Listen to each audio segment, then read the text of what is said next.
You're not even going to pretend to care it's our anniversary tomorrow? Miranda leaned against the doorframe, her suitcase upright by her side like a silent witness. Her lips curled into a half-smirk, the kind that made my stomach turn more than a full-blown fight ever could. "Oh, please," she said, rolling her eyes. "You'll survive one weekend without me. It's a girl's trip, Liam, not a war deployment." I laughed, but it was hollow. "Funny.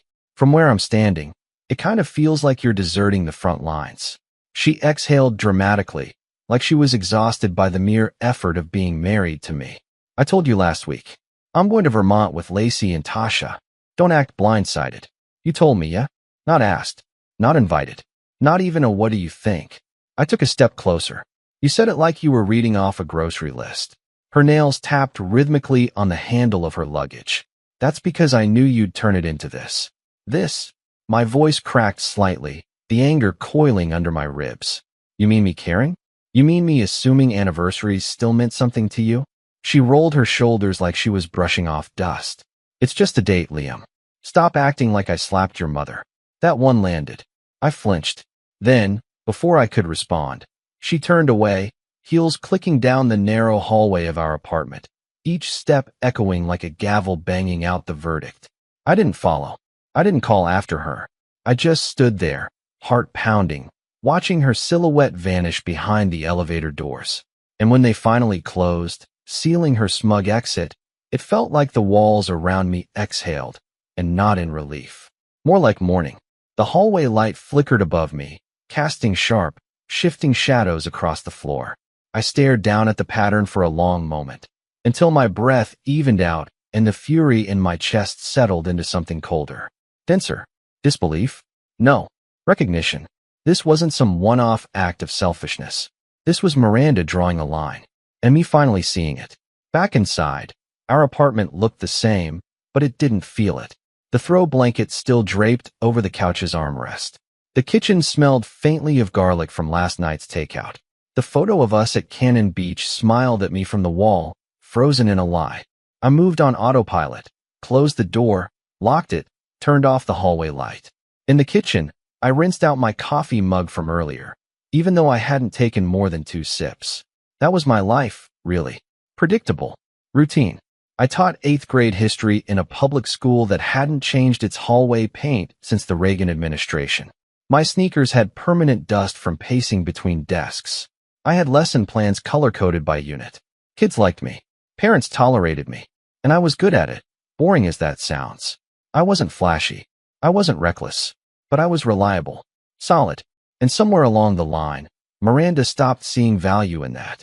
I leaned against the counter, arms crossed, eyes locked on the door she'd just left through. I wasn't crying. Not even close. But my hands were shaking slightly. Because somewhere deep down, I knew tonight was different. This wasn't her blowing off steam or needing space. This was her slipping into a world where I no longer existed. A place I wasn't invited to, not even as a memory. And maybe, just maybe, she thought I'd wait here, sit quietly in my corner while she painted over us. But she'd misjudged something. I don't sit still in the fire. I learned to walk through it. And if you think this was the end of the story, you don't know me yet. The next night, I found myself at Mercer's, a lakeside bar tucked between a marina and a bait shop. The kind of place where beer came in glass bottles and nobody ever asked for the Wi-Fi password. I sat between my oldest friend, Jonah, and his younger brother, Tyler, both of whom had known me since high school. They talked about the Yankees' pitching rotation like it was a sacred text. Tyler argued that Schmidt didn't have the stamina for the late innings. Jonah countered with stats from last year's postseason. They were animated, throwing back laughter and nachos with the ease of men who didn't have anything pressing weighing down their chests. I forced a laugh here and there, nodded at the right moments. I even raised my bottle when they toasted to surviving another week in the American dream. But my heart wasn't in it. Not fully. I kept watching the lake outside the window. Dark, still, endless. The moon left a silver scratch across the surface, like a scar that never healed. "You good, man?" Jonah asked, leaning in as Tyler disappeared to hit the restroom. I turned, blinking out of my trance. "Yeah, just tired. Long week." He didn't press. That's what I liked about Jonah. He never forced the conversation. He just let it hang in the air, and if I wanted to speak, he'd be there. And if I didn't, he'd still be there. Miranda hadn't texted. Not a word since last night. No check-in. No, we landed. No photo dump of their resort room, or some ridiculous group shot with drinks held high. Just silence. And here's the thing. I should have been furious. Maybe even relieved. But what I felt was something harder to define. Like the silence wasn't absence, but strategy. She wanted me to wonder, to stew in it, to twist myself into knots imagining what kind of bikinis Tasha packed or which strangers Miranda might accidentally meet at the hotel bar. It was classic Miranda. Remove herself, create a vacuum, and wait for me to fill it with guilt. But something about tonight felt different. I sipped my beer slowly, watching the condensation bead and rolled down the glass like time itself didn't want to stick around. My mind wandered, uninvited, to the little things. The way Miranda used to hum when she brushed her teeth, the smell of her perfume on our pillowcases, how she always used a ridiculous amount of lemon in her tea. I should have missed her, but I didn't. Not really. What I missed was the version of her I used to believe in. That quiet realization settled over me like a warm jacket on a cold bench. I wasn't mourning her absence. I was discovering who I was without her. And it didn't feel empty. Not entirely. Later that night, I stood outside the bar, letting the cool lake breeze wash over my face. The laughter from inside faded behind me. I could hear the water lapping against the dock, slow and rhythmic. Jonah had offered me a ride, but I waved him off. I needed the walk. The sky above Mercer Bay was wide and clean, the stars sharp and unapologetic. I shoved my hands in my pockets and stared up at them, unsure why they felt more honest than anything I'd heard from Miranda in months. Maybe because they didn't try to be anything else. Maybe because they just were. My phone buzzed once in my pocket. Reflexively, I reached for it, already bracing for Miranda's name. But it wasn't her. Just a spam text. Some discount on contact lenses I never ordered. I didn't know whether to laugh or feel insulted. Still, I couldn't help glancing at her message thread. Still blank. No new texts. No check-ins. Just our last conversation from 2 days ago. A reminder about picking up almond milk. The absurdity of that being our final exchange stung more than I'd admit. I slipped the phone back into my coat and kept walking, each step pulling me deeper into the thought I hadn't dared to voice yet. What if this wasn't a pause? What if this was a beginning? I should have gone straight to bed when I got home. Instead, I wandered through the apartment like a stranger, noticing details I usually ignored. The wine glass on the sink that she hadn't rinsed, her sandals still kicked off by the door, the faint trace of her floral shampoo lingering in the bathroom like she hadn't left at all. It was eerie how present she still felt in the space, even though she was states away. Her absence wasn't quiet, it was screaming. I sat on the edge of our bed, phone in hand, thumb hovering over her name. The last call we'd had was 3 days ago. The last real conversation? Maybe longer. I told myself I just wanted to check in. Not because I missed her. Not because I was worried. Just because. I tapped call. The first ring sounded normal. The second made my stomach tighten. By the fourth, I already knew it was going to voicemail. Hey, it's Miranda. You know what to do. Beep. I didn't leave a message. I hung up. 30 minutes later, I called again. Same result. And again. And again. Nothing. I wasn't panicked. Not exactly. But that space between concern and anger is thin, razor thin, and I was walking it barefoot. I texted her, just checking in. Let me know you're okay. The message sat there, unread. No delivered. No reply. I stared at the blinking cursor, then shut the screen off and tossed the phone onto her pillow. That was the part that got me, I think. The silence. The refusal to even pretend she cared how this would land. Miranda could be cruel with timing. That wasn't new, but this felt different. Calculated. It was like she knew exactly when I'd crack, and was timing it down to the second. I lay back against the bed, staring at the ceiling fan spinning slowly above me. The soft hum filled the room, but it didn't soothe anything. Instead, it felt like a clock counting down to something I hadn't agreed to yet. My mind wouldn't shut up. It kept circling the same questions. Who was she with? Why wouldn't she answer? Was this the plan all along? The ceiling, for all its stillness, felt alive, like it had stories to tell if I listened long enough. Shadows shifted across the paint, mimicking shapes that didn't exist. One looked like her silhouette standing by the door. Another, her outline curled up on the couch, arms folded, face unreadable. I turned onto my side, hoping sleep would drag me down. It didn't. Every creak of the walls felt louder. Every distant car horn sounded like a call I'd missed. And the sheets, normally cool and familiar, felt foreign. Hostile even. I rolled to her side of the bed, buried my face in her pillow. It smelled like her. That sweet amber scent she always said was light enough to be interesting. She had a way of making everything about her sound like a poem, even perfume. But lying there, surrounded by that softness, it didn't comfort me. It burned. Because for all the years I'd been good, dependable, kind, present, this was what I got. A voicemail greeting. A blank screen. A pillow that smelled like someone who couldn't be bothered to say goodnight.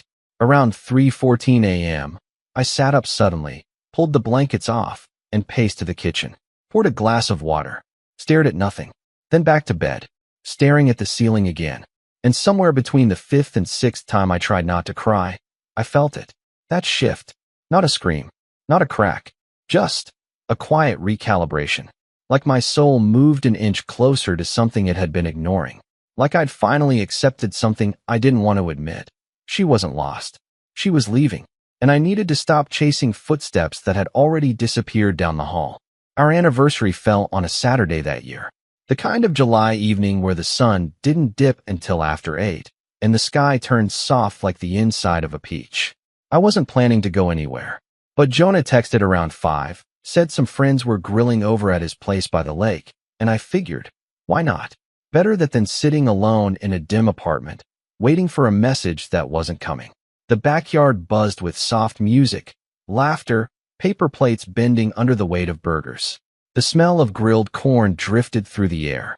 I tried to let it all in, tried to feel present, grateful even, but it was like I was watching it through a screen. Everyone's joy sounded like it came from the next room over. Then I heard her name. Miranda?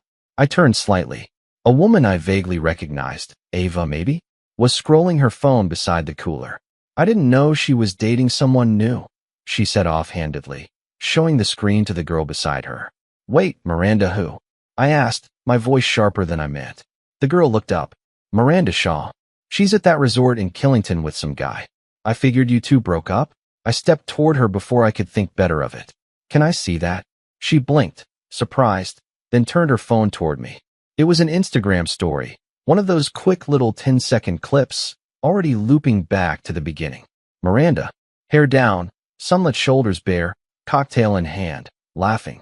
Not just laughing, leaning in close to a man I'd never seen before, her hand grazing his chest like it belonged there. He whispered something in her ear. She smirked. The story ended with her blowing a kiss at the camera, his hand on her waist. The caption read, "Guess who found vacation company?" I couldn't breathe. Something sharp and cold and blinding cracked through my chest. The fireworks started right then, out over the lake. Big, bright, unapologetic bursts of color painted across the night sky. Everyone around me turned and pointed, faces lit with red and gold. But I couldn't look up, because right there in my hands was the one thing Miranda had never allowed before, proof. Not silence, not ambiguity, not miscommunication. Just a single moment she'd chosen to share with the world, and not with me. I handed the phone back without a word. Ava, or whoever she was, gave me a sheepish look. I thought you knew. I'm sorry. I nodded, swallowed the acid rising in my throat, and stepped away from the party. Walked until the voices dimmed, until the lights faded behind me. And when I reached the edge of the lake, I stood there in the dark, the explosions behind me echoing like applause. It was our anniversary, and she was somewhere else, celebrating with someone else. It wasn't a wound anymore. It was a decision, and it was the last gift I'd ever accept from her. Sunday morning arrived slow and gray. The kind of morning where the city seemed half awake, like even the streets weren't ready to face the day. I was. There was no rage in me. Not anymore. Something colder had settled in overnight, like frost across old emotions. I wasn't pacing or ranting or breaking dishes. I was just still, and I knew exactly what I needed to do. By 9:30, I was sitting across from a woman named Carla McKay, Divorce attorney, midtown office with 2 mini leather chairs and not enough warmth. She was brisk but kind. Asked the right questions. Didn't blink when I said, "She's having an affair. I want it done quickly." Carla offered me water. I declined. Her pen moved fast over the form. "Do you have access to her social media? Screenshots would help. Anything with location tags or intimacy. Just to be safe." I slid my phone across the desk. "Start with the story she posted last night. It's public." She tapped her nails on the screen, nodded slightly, and kept working. There was something oddly therapeutic about it. Watching this part of my life be broken down into sections. Assets, shared accounts, the lease on our apartment. Nothing romantic. Nothing personal. Just terms. Conditions. I signed where she pointed. By the time I left her office, the clouds had parted. The sun came through weak and uncertain, but still, it showed up. I walked home. Didn't take the subway. I needed the time. The motion. The clarity. Back at the apartment, I brewed a fresh pot of coffee. The smell filled the space like armor. It used to be something we shared, weekend mornings in pajamas, both reaching for the sugar jar at the same time. Now it was mine. I sat at the kitchen table, mug in hand, the papers Carla had sent already printed and stacked beside me. Not a sound in the apartment except for the faint hum of the fridge. It was in that silence that something clicked. This wasn't about revenge. It was about reclaiming the space I'd shrunk myself to fit inside. Miranda hadn't just cheated on me. She'd rewritten the rules of who we were. And I had let her. For months, maybe longer. All the dismissive shrugs, the gaslighting, the empty apologies, each one chipped away at something I thought was solid. But now I saw it clearly. I wasn't broken. Just done pretending she hadn't broken something. The phone buzzed once on the counter, an old message from work. I ignored it. I took another slow sip of coffee, watching the steam curl upward like smoke from a fire already put out. That was the thing. She thought I'd fall apart. She thought silence would keep me frozen. But silence is just space. And now, I was learning to fill it. I waited until late afternoon. Not because I was hesitant, no. That part of me had been burned away somewhere between the Instagram post and the signed documents now sealed in an envelope on the coffee table. I waited because I knew Miranda's friend, Lacey, would pick up then.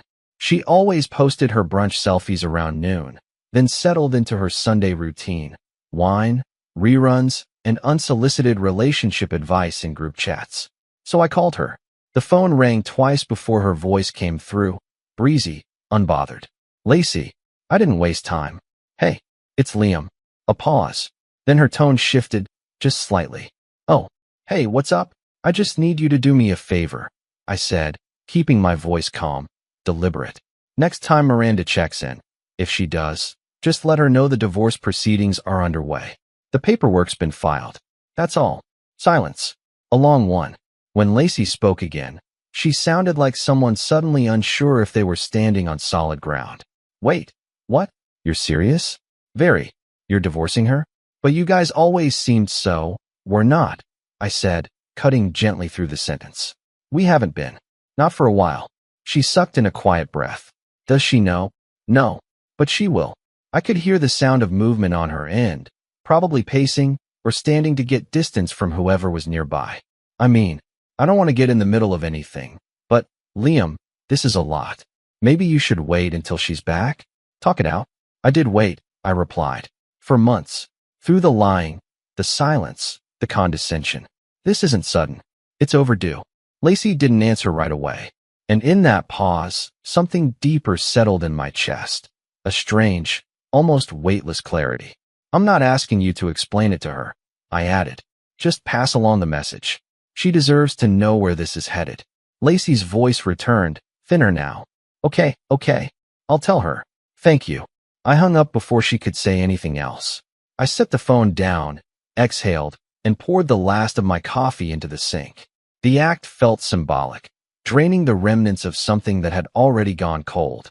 Outside, the city lights were beginning to flicker on, one window at a time. A breeze came through the cracked kitchen window, rustling the takeout menu still pinned to the fridge with a magnet from some forgotten vacation. I should have felt shaken, but I didn't. I felt prepared. I imagined Lacey's face as she delivered the news. Miranda on the other end of a call, lounging in a resort robe, sipping something bright and meaningless, her laughter dying mid-sip. I wondered how fast she'd call me. I wondered if she'd even try to lie. But I wasn't bracing for it anymore. I wasn't dreading the spin or rehearsing what I'd say when she tried to drag me into another circle of emotional gymnastics. I'd already spoken, and my words weren't up for revision. It started 15 minutes after the call. My phone lit up on the counter, screen glowing like a warning flare. Her name flashed once, twice, then again. Miranda.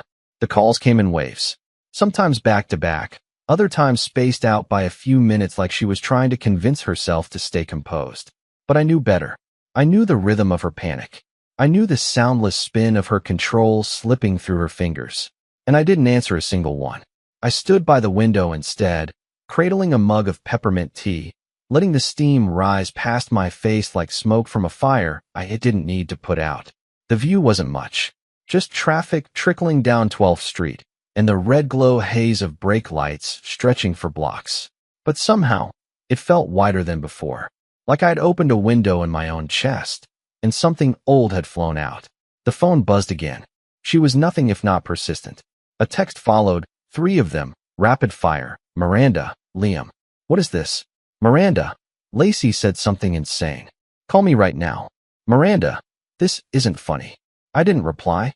Instead, I took another slow sip, letting the warmth hit the back of my throat. The flavor was sharp and clean. Uncomplicated. That's what I wanted now. Clean things. Clear lines. Words that meant what they said. No more of her half-truths or guilt-laced rewrites of our shared history. She called again. The ringtone vibrated through the wood of the counter, echoing like a broken alarm in a silent church. But I didn't reach for it. Instead, I let my eyes trace the horizon, where concrete met sky, where lives were unfolding in 1,000 other apartments just like mine. People cooking, laughing, forgetting. Starting over. That thought landed heavier than I expected. Starting over. Because until now, I hadn't really believed I was doing it. I'd been reacting, surviving. But in that moment, standing still while the world moved around me, I felt the first real pulse of something else. Control. Not over her. Over me. The phone rang again. Miranda.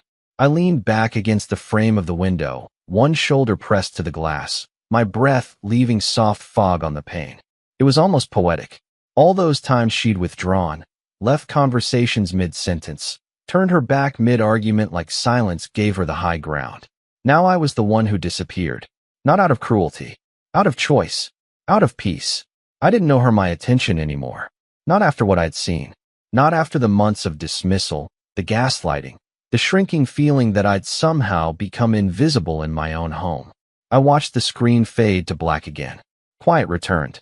And it was beautiful. I stayed by that window for over an hour. The tea went cold. The sun disappeared behind high rises. My reflection in the glass grew darker, blurrier, like even the version of me that had waited for her was starting to fade. By the time I turned off the ringer, I wasn't angry. I was done. I didn't sleep much that night. Not because I was anxious. Those days were gone. It was something quieter than anxiety, something colder. A kind of stillness that only comes when a storm has passed, and all that's left is to assess the wreckage. The morning light crept in through the blinds in soft gold strips. I made coffee the same way I always did. 2 scoops, no sugar, and sat by the kitchen window again. The city looked hushed, almost thoughtful. Even the traffic below moved differently, like it knew something had changed. My phone sat where I'd left it, face down, silent. It hadn't buzzed in hours, not since just after midnight. But I knew the moment was coming. And sure enough, at 8:17 a.m., it lit up again. Miranda. I let it ring twice, just long enough for her to think I might ignore it again. Then I answered. Liam. Her voice cracked like a dam giving out. I said nothing, just waited. Oh my God, are you really doing this? She continued. You're actually filing for divorce? She was crying. Though whether the tears were real or just part of the script, I couldn't tell. And I didn't care. I don't understand, she said next, voice trembling. What did I do that was so awful you couldn't even talk to me first? I took a sip of coffee before answering. You'll find out in court. Silence. Complete, heavy silence. Then she laughed. Not the joyful kind. Not even bitter. It was fragile, like glass already cracking under its own weight. You can't be serious, she whispered. This is crazy. We're just going through a rough patch, Liam. That's all this is. I didn't answer. She kept going. Okay, yes, I went on a trip. And maybe I needed space. But this? You think that means we're done? Over a girls' weekend? There was a guy in your story, Miranda, I said, voice even. His hand on your waist. Your lips at the camera like you were single. You tagged the resort. Publicly. That, she stammered. That was nothing. It was just a joke. A stupid inside joke with the girls. That guy? He's no one. A bartender. I didn't even talk to him. You leaned into him. She hesitated. You smiled at the camera like it was a game. I continued. You knew exactly what that story would look like. And you posted it anyway. I didn't think you'd see it, she blurted, then immediately corrected. I didn't mean anything by it. Exactly. That slip. That was the truth. She never thought I'd see it. Or maybe she hoped I would, and expected me to spiral, to beg. But not this. Not silence. Not divorce. Not power without volume. I've already signed, I said. You'll get the papers this week. My lawyer has your updated address. Liam, wait. I did wait, I said sharply, the first crack in my calm. For months. While you stopped coming home on time. While you started pulling away from conversations, from dinners, from me. I waited while you turned our marriage into a performance. And I gave you every chance to be honest. Every single one. She was crying now. Really crying. That tight-throated sob she usually saved for movies or arguments she couldn't win. I don't want to lose you, she said, barely above a whisper. You already did. She went silent again, as if those 4 words knocked the wind out of her. I can change, she said. I'll come home. We can talk. Please, just don't end it like this. We've built a life, Liam. No, I said. I built a life. You treated it like a rental. That's when she broke, fully. I could hear it in the way her breath caught, in the ugly gasp that followed. The performance was over. The spotlight cut out. The audience had gone home, and she was alone on stage. I don't know what to do, she whispered. That's not my problem anymore. I hung up. Then I placed the phone down gently, turned toward the rising sun, and finished the last sip of my coffee. For the first time in a long time, it didn't taste bitter. I didn't plan to see her again. Ava, the woman who had shown me Miranda's story at Jonah's party. At the time, I'd barely registered her face. Everything had gone numb the second I saw that screen. But a few days later, I found myself walking past a cafe just off 7th and Broome, a quiet little place with ivy on the windows and mismatched tables on the sidewalk. And there she was, sitting alone by the window, sipping something pale from a ceramic mug. She looked up just as I passed, and for a second, neither of us spoke. Then she gave me a small wave. I don't know why I went in. Maybe I needed a different kind of silence. One that didn't echo. Hey, I said as I approached. Ava smiled. Not politely, genuinely. The kind of smile you give someone when you're not trying to prove anything. Hey, Liam. I gestured to the chair across from her. Is this seat taken? Only by my poor taste in scones, she said, sliding a half-eaten one to the edge of her plate. Try it if you're into chalk. I laughed. For real. It felt strange. Good strange. I ordered a black coffee, declined the scone, and sat across from her. There was no awkwardness. No tension. Just the sound of the espresso machine humming behind us and the occasional clink of plates from the kitchen. We talked about Jonah for a bit. How he was still bad at hosting. How his playlist hadn't changed since 2012. Then, Ava leaned back slightly and looked at me with that same calm from the party. I didn't mean to drop that bomb on you the other night, she said softly. I shrugged. You didn't. You just lit the fuse. She smiled again, but her eyes stayed serious. She posted it knowing people would see it. I think part of her wanted someone to report back to you. Yeah, I said, but she wasn't expecting silence in return. Ava nodded, letting the weight of that hang between us. Then she stirred her tea. I know what it's like, she said after a moment. To wake up one morning and realize someone's been emotionally slipping away for a long time. Only you were the last to notice. I looked at her. That wasn't something people said lightly. You been through it? I asked. She nodded. 3 years ago. My ex-husband.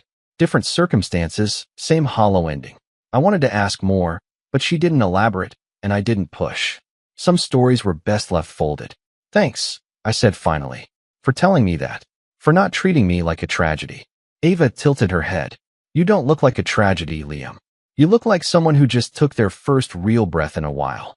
That caught me off guard. I didn't respond right away. I just took a sip of my coffee and let her words settle in. Because maybe she was right. The pain was still there, dull and heavy, but it wasn't the center of everything anymore. There was space now, room for something else. We sat like that for a while, letting conversation ebb and flow without pressure. It wasn't flirty. It wasn't romantic. It was honest. And after months of confusion and manipulation, that honesty felt like gold. Just before we stood to leave, Ava pulled a small notebook from her bag and jotted something down.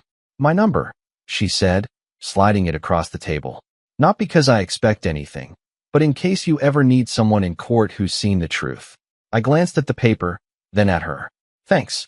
That means more than you know. She smiled again, this time softer. I've got time, Liam. Take all of yours. As I stepped back onto the sidewalk, the world didn't feel quite so sharp anymore. The sky above was still gray. The city still loud. But inside, something had shifted. And for the first time in weeks, it didn't feel like the end of something. It felt like the start. I arrived at the courthouse early. Not out of nerves. Those had burned out weeks ago. But because I needed the silence before it all began. There's something sacred about being early. About owning a space before others can fill it with their energy. The courtroom was colder than I expected. Pale wood, high ceilings, fluorescent lights that flattened everything into grayscale. Carla, my lawyer, sat beside me, reviewing documents for the fourth time. She was steady, sharp. She didn't say much, and I appreciated that. At 9:01, the heavy doors creaked open. Miranda stepped in. I didn't recognize her at first. Her hair, usually sleek and composed, was pulled into a rushed bun, strands falling out like she'd slept through her alarm. The makeup she wore looked unfinished, as if applied between sobs. She wore a navy dress, slightly wrinkled, and clutched her purse like it was the only thing anchoring her. She wasn't wearing her wedding ring. I didn't feel triumphant. I felt distant. She paused when she saw me. Her mouth twitched like she wanted to say something. Maybe call my name, maybe ask for a moment. But the bailiff pointed her to the opposite table. She nodded, stiffly, and walked without a word. The judge entered a few minutes later, an older woman with sharp eyes and a voice that cut like a scalpel. What followed was clinical. Carla spoke clearly, presenting the timeline of events. She cited dates, messages, travel records. Then, without flourish, she laid Miranda's Instagram story on the screen. The moment paused at its worst frame. Miranda, leaning into that stranger, cocktail in hand, eyes heavy with flirtation. Miranda flinched. I watched her face as she realized it wasn't just a slip-up anymore. It was part of a case, a record, a consequence. Her lawyer objected briefly, claimed the post lacked context. The judge raised an eyebrow. The caption says vacation company, with a kiss emoji. I think the context is self-evident. Miranda's shoulders folded inward. This wasn't the stage she was used to. No makeup lighting, no curated filters, no ability to spin it into something poetic. This was plain wood and legal language and receipts. Her composure cracked again when Carla mentioned the date of the post, our anniversary. That was when I looked at her. Really looked. She wasn't angry. She was small, like someone who had built their identity on borrowed confidence and was now realizing the lease had expired. I didn't smile. I didn't gloat. I simply breathed. And for the first time in years, I didn't taste guilt in the air. The hearing was almost over. Just a few final signatures, a quiet murmur between attorneys, and the judge's firm nod to close the session. It was all procedural now. The wreck had already been examined, photographed, and cataloged. But Miranda wasn't done. As the judge gathered her papers, Miranda suddenly stood. Wait, she said, her voice cracking across the quiet room. Your Honor, please. Just one moment. The judge glanced up, wary. You've already had the opportunity to speak through counsel.